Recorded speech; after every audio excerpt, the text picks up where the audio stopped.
Trends come and they go. Some die off never to be heard of again, while others go away for a period of time only to rise from the ashes like a phoenix years later.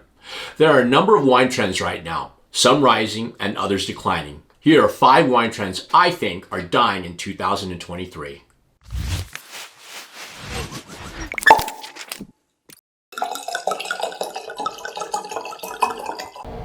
The first dying trend is orange wine. As I mentioned in my last video, natural wines are a growing trend. And while orange wine can certainly be counted among the natural wine crowd, I believe the popularity of this style of wine has peaked and is on the decline. For those of you who have never heard of orange wine, I'll be doing a video on this in the near future, but essentially, orange wine is white wine that has had the skins left in contact with the juice. The orange color comes partly from the skins, but mostly from the oxidation that occurs with extended skin contact.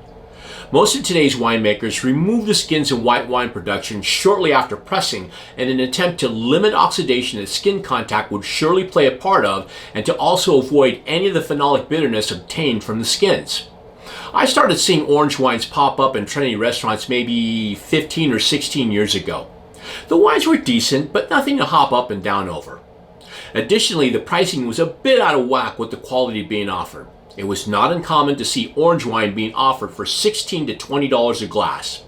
I could get a glass of decent, nondescript white wine at half that price that I would be just as happy with. To be sure, there are still pockets of die-hard supporters for orange wine, but that number appears to be dwindling. Another wine type that seems to be dying is Gruner Veltliner. I remember when a noted chef from San Francisco brought his culinary talents to downtown San Jose about 20 years ago. The wine director, who I consider a friend, wanted to bring a San Francisco style to San Jose, and one of the ways he planned to do this was to put several pages of Austrian wine, most of it Gruner Veltliner, on the wine list. Now don't get me wrong, I think Gruner Veltliner is terrific wine, especially from premium producers like Knoll, Pichler, and Prager. But wine from those producers can be expensive, in some instances over $100 a bottle. Unfortunately, the experiment ultimately failed, and within a year or so, the restaurant was staging fire sales to rid themselves of sitting inventory. I will say, though, I did make out pretty good on some pretty affordable Gruners. I think the problem with Gruner Veltliner is that at the more affordable price points, not including the producers I just mentioned, the wines smell and taste a lot like Italian Pinot Grigio. But the primary difference is Italian Pinot Grigio is cheaper, and if push comes to shove, Pinot Grigio will win almost every single time. One trend that frankly I'm happy is slowly declining is highly manipulated wines. By that, I mean winemaking additions to add structure, flavor, color, or all of the above. One such example is Mega Purple.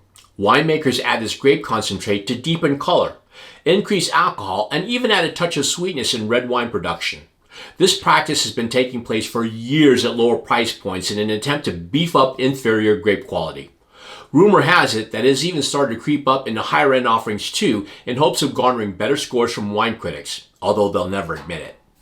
While this practice seems to have slowed, I doubt Mega Purple will go anywhere anytime soon, but I believe its use as well as other manipulative practices will continue to slowly decline. The explosion of the red blend category has helped with that. Instead of adding weird concentrates or other additives, winemakers are turning to grape varieties that will naturally deliver what they are looking for.